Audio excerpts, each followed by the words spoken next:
जय जगन्नाथ सांग मैंने आज मैं प्रस्तुत करने को जाऊँगी भोजी भाया खीरी पूरा स्वाद आ कलर भी ठीक से हीपरी देखु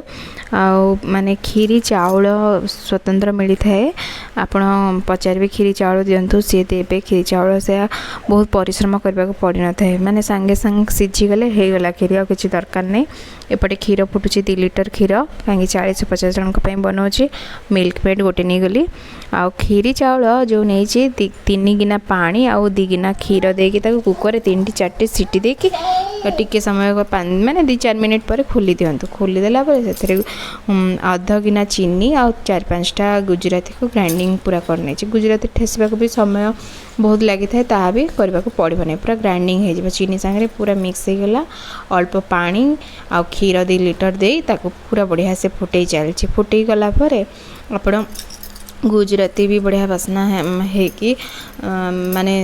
बहुत कम समय आमको जेहेतु बनवा को होची आम सबुठ समय बचाऊँ देखो गुजराती भी आमको ठेसवा को पड़ूना कि चाउल को घांटा हो नहीं माने सांगे सांगे चाउल सीझीगला गुजराती भी चीनी सांगे मिक्स हो गला एबे मो मिल्क मेड पके कि ताको माने घांटी चलची हाँ मिल्क मेड पकेला परे छाड़ी नहीं लगी क्षीर बहल हो एपटे अध चामच घी आउ अध चामच चीनी आमको कलर पाई मु नहीं गली आ 4-5टा माने गोलमरीच मु पकई बासना बढ़िया होता है आपड़ देखु पकईकी देखु तापरे आउ अध चामच आउ चीनी को कलर माने बढ़िया से रेड कलर करिकी ताको पकईदेली आउ ब्राउन देखा बोली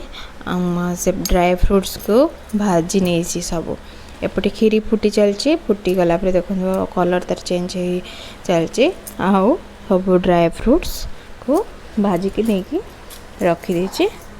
ताको खीरी आमर प्रस्तुत हो गला सजेदेली भल लगे लाइक शेयर सब्सक्राइब कर दियंतु।